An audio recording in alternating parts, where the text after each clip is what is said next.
hello ma'am सी लेसे जो ngorok ngona phajai se khara mamdharaga na mini na tadi ekdam keno machu se light ki machu na ngoba se phajana ude ba si jong se kil ma'am asu kili ase thiba matam dadi kyam phangde wai hoji ti kyam phajana sat ki jong se ma'am se lam kundo ni phajana sat paduga ina video na mini ma'am da share to ge na to re pani evening दना heavy रस हो इसे सु walking सुन तम तम चप जाए किंतु कइनो ओरेबा गाड़ी के जरी काम जाम दे सुंगा अदु सोती मखोंग ना चपना फेना फरे आइना हई सुम खोंग ना सुम लाबनी सीसे जिंग से मेओ सोन साइड ना एमएलए हॉस्टल नि लॉय मिनिस्टर के लेभम गतनी सोंदा फ्लैट लेगे सीसे से minister ngata leibani sonda MLA minister ro pulmo sonda leibani se jana tawon haidi ki maning dani lo kedone sigi footpath sigi ne kedori ba mamang da song so mahadev mandir ma leigani moina sajali ba do already dumai dum leibani lai gi mandir ma ni ne adu thado pire do footpath se duna sorok kumba lagi adu sigana siri amaka kali gi mandir ni इधर से जो से काली पूजा के town तो उड़ी सिगा तो किसी बन हो रही संदादा के नो नहीं एमएलए की हॉस्टल की इसिंगी के नो ने व्यवस्था तो बनी सी है उनकी सुविधा की तो सीने कॉन्फ्रेंस हॉल में लगी नहीं सिगा अब सी चुकी से जो दिल्ली पब्लिक स्कूल की बस कई दे संदा ताबरे सब पदी नुआएबा फुटपाथ से जो ने क्या कनो से अप डाउन चेक करनी बस ये जो पूरा प्लेन होने चलती है बा मोई फुटपाथ से सी जो अमुक कुमगनी अमुक संदना मी के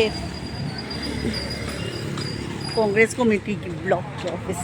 सी जो से फुटपाथ नहीं है वो सी काब लगी है इसमें तो सुम चलेगा चुमना मैं आंध्र जिंग लगे भाई सिगा हेक किनो सिगा ने मोइना फुटपाथ है तारे अदुगु दुम थोइनी मोय उ अचौवा पांबी अमा लेयबा उ पांबी दुगी मखोंग है तारे अदुगु दुम ने महादेव की ने मोय ने फजना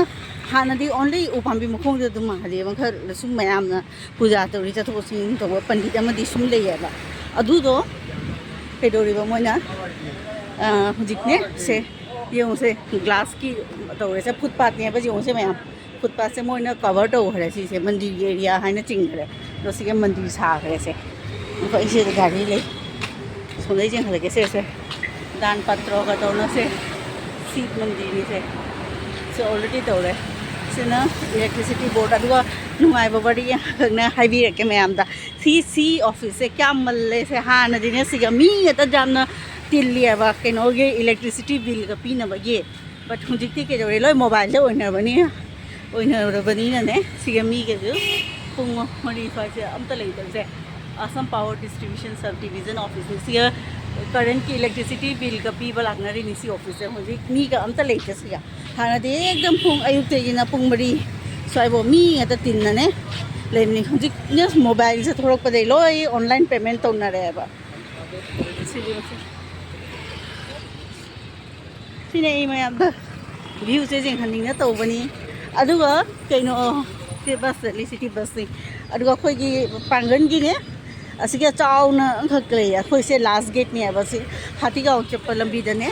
से मीना गणेशपुरी दिसपुर की कइनो हाय तारे हां सॉरी मस्जिद हाय तारा राजधानी मस्जिद तौरिया बा चाउना मस्जिद अमा ले असिगे संदा की मतम अयु की मतम द मोय अल्लाह दो कन खुरमिया बा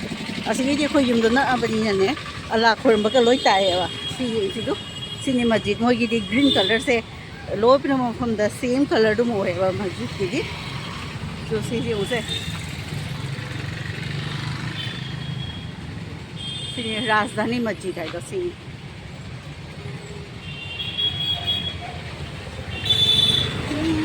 गाड़ी है तो मुझे से रोड से क्रॉस करोगा एक जफम लानी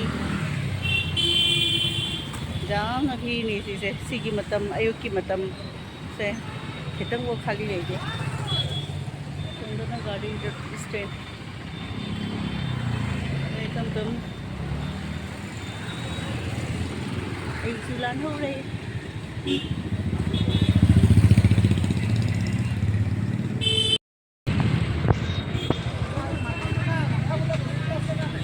시금버섯에 온전히 해봐 너 시가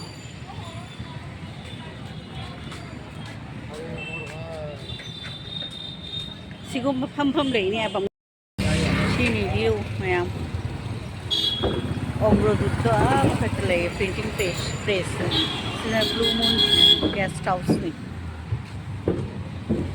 से nga जो bahore chi ji ngun ngai bani lei bra lei thara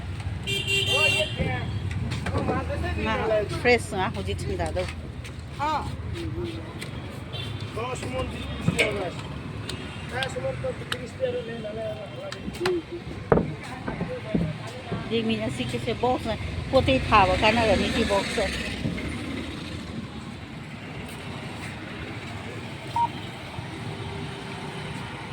हाँ मुझे पुथरे ही जो उनसे ना लिंग मान बोलो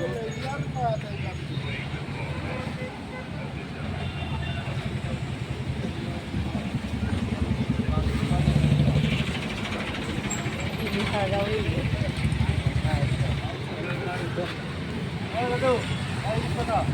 ट्रेंड में सुलाई से उजुबी पाम्बी जा क्या फजर ना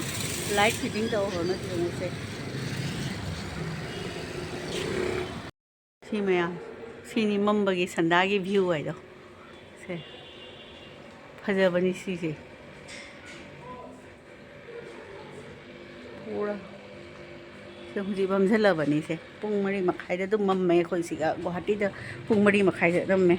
छे लाइक कटखिबगी अदुनी दो मयाम दैना शेयर तौनिना तौरिनी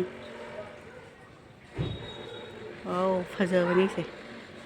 जुबी पांजी पांबी लफोय पांबी जुबी पांबी लफू पांबी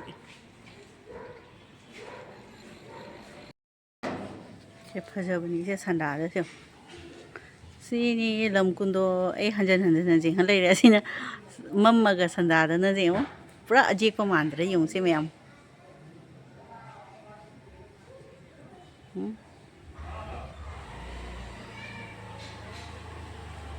फजरे पुंग मंगा तारे हुजिकना मंगा द पूरा मम्मे सिगा से यूं से मैम सी सोना जुबी की बनाकर था थोई फजबनी सी से हलीबा मैम